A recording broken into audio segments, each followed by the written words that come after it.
ఆనాడు ఏడిచిన తెలంగాణ 3 కోట్ల టన్నుల వడ్లు పండించింది ఇదే తెలంగాణ 3 కోట్ల టన్నులు ఏం బీమారి వచ్చింది నాకు అర్థం కాదు రైతు బంధు ఇస్తానికి కూడా సాధన అయితే లేదా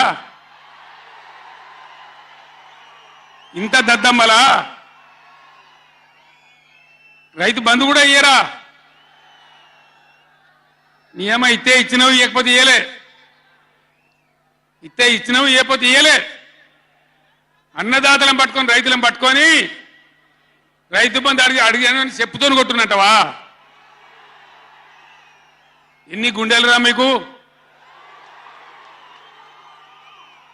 ఎట్లా మాట్లాడతారు కండకావరమా కన్ను నెత్తికొచ్చినాయా ప్రజలని నానేది అట్లా ఒక్క మాట చెప్తున్న జాగ్రత్త నోడు దురిసి మాట్లాడటోలారా చెప్పులు పంటలు పండించే రైతులకు కూడా ఉంటాయి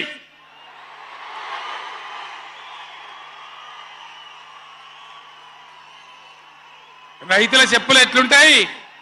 బందోబస్తుగా ఉంటాయి బాగా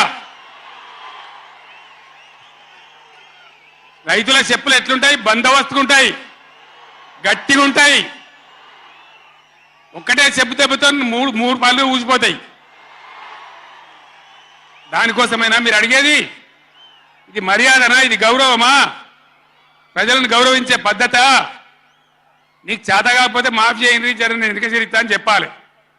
వెళ్తలేదు అని చెప్పాలి మాకు చేయలేదు అని చెప్పాలి కానీ అడిగినోని చెప్తోని కొట్టాలి కేసీఆర్ సెలవు నల్గొండ అంటే కేసీఆర్ను తిరగనీయం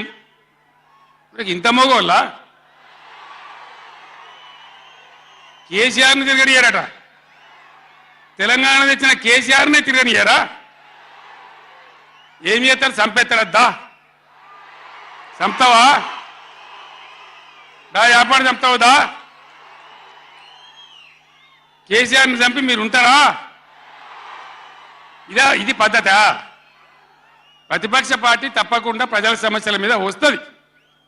ప్రజల మధ్య అడుగుతుంది వాదన చెప్తుంది నీ దమ్ముంటే మేము చేసిన దానికన్నా ఇంకా మంచిగా చేసి చూపి కరెంటు మంచిగా చూపి ఆగమాగం అడివడి ఇష్టం వచ్చినట్టు ఏం చేయాలి అలా పాలమూరు ఎత్తిపోతల పూర్తి చేయాలి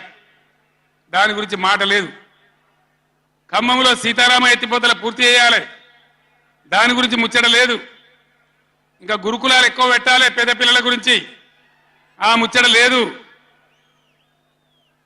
కరెంటు మంచిగా ఇవ్వాలి ఆ ముచ్చట లేదు మంచినీళ్ళు రావాలి మంచిగా రాష్ట్రంలో చాలా దిక్కువ తిప్పలైతే ఉన్నది పట్టించుకునే నాతులు లేడు ఇంత మాయలమే ఇవన్నీ మాయం చేసి బలాదురుగా తిరుగుతామనుకుంటున్నారా తిరగని ఏం జాగ్రత్త అని చెప్తా ఉన్నా తప్పక నిలదీస్తాం ఎండగడతాం ఇంకో మాట ఈ ప్రభుత్వాన్ని ఈ నల్లగొండ సభ నుంచి నేను హెచ్చరిస్తా ఉన్నా ఇవాళ గోదావరికి ప్రధానమైన ఉపనదే ప్రాణహిత నది ఇవాళ కూడా 5,000 క్యూసెక్లు నీళ్ళు వస్తూ ఉన్నాయి అవి ఎత్తిపోయాలి ఎల్ఎండి ఎంఎండి నింపాలి రైతులకు నీళ్ళు ఇవ్వాలి కానీ ఏం చేస్తాను మేడిగడ్డ పోతాము బూరుగడ్డకు పోతాం బొందలగడ్డకు పోతాము ఏ తోకమట్టు నాది మేడిగడ్డ అక్కడ మీ బండారం బిడ్డ ఈ స్టేజ్ మీద కూర్చున్న నాయకులు మేము అవుతున్నామో ఈ అసెంబ్లీ అయిపోయిన తర్వాత మేము కూడా అడిగి పోతాం మీ చరిత్ర మొత్తం ఎండగడతాం ఓ లంగ చేత పెట్టి పోయిన ప్రభుత్వాన్ని బదనాం చేయాలి బట్టగాల్చి మీదేయాలని మేము మేడిగడ్డ పోతాం ఏం బిక్తాం మేడిగడ్డ అక్కడ పోయి ఎందుకు పోతున్నావు మేడిగడ్డకు దమ్ముంటే నీళ్ళు ఎత్తిపోయి నీళ్ళు ఉన్నాయి కాబట్టి డ్యామ్ పెట్టి కూడా నీళ్ళు ఎత్తిపోయచ్చు రైతుల ఈ కేసీఆర్ని బదనాం చేయాలని ఒక దుష్టబుద్ధి